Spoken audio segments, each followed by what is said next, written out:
আমি কখনো চিন্তা করি নাই যে এই বাংলাদেশে আমাকে আবার এই মিডিয়ার সামনে এইভাবে মানে আসতে হবে।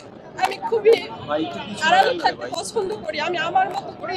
হয়তো আমার হাজবেন্ড রাজনীতি করে বা দেশের জন্য কথা বলে, সম্পূর্ণই আলাদা। তারপরেও আমাকে এই মিডিয়ার সামনে আসতে বাধ্য হলো। 29 তারিখ যখন ঘটনাটা ঘটে আমি লাইভ দেখছিলাম। আমি কখনো মানে কল্পনা করতে পারি নাই, মানে স্তব্ধ হয়ে গেছি। বলার মানে আমার এটা বর্ণনা করার মতো আমি ভাষা খুঁজে পাচ্ছি না যে এই বাংলাদেশে মানে আমি আমার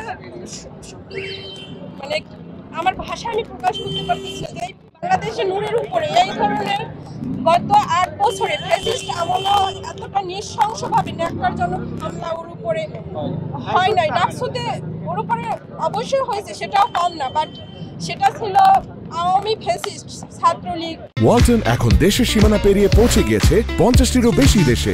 ওয়ালটন, ঘরে ঘরে বিশ্বজুড়ে। প্রথমে আমাদেরকে ডক্টর মানে করছিলেন, আশ্বস্ত করছিলেন যে আমরা 36 ঘন্টা তাকে অবজারভেশন করে তারপরে একটা জানাবো।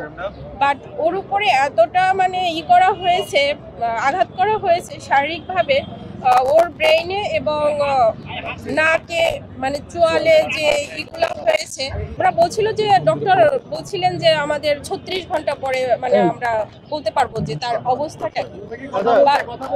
বাট ওর হ্যাঁ জ্ঞান ফিরছে তাকায়, বাট ওর যে শারীরিক কন্ডিশন মানে সেটা ওর আগে প্রথমে বলছিল তারা 36 বলতে পারতেছি না, তার মানে ও এখনো শঙ্কামুক্ত না, মানে ওর শারীরিক কন্ডিশন এখনো স্টেবল না।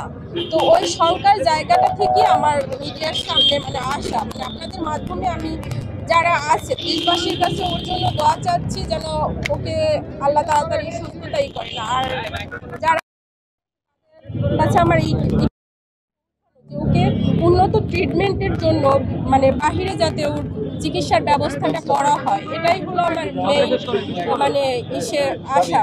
কারণ ওর গত যে 18 বছর সেই 2018 থেকে 24 পর্যন্ত ওর উপরে যে পর্যায়ক্রমে যে হামলাগুলো হয়েছিল তখন তো ফ্যাসিস্ট আমল ছিল। ওর ট্রিটমেন্টটাও আমরা ভালোভাবে নিতে পারি না, সেটা আপনারা গণমাধ্যম কর্মী যারা আছেন আপনারা ভালোভাবেই সেটা জানেন।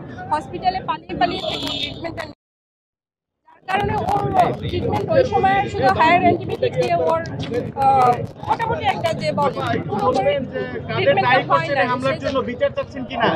হামলার জন্য তো অবশ্যই বিচার চাচ্ছি, যে যারা দোষী তাদেরকে যেন মানে অতি দ্রুত আইনের আওতায় আনা হয়।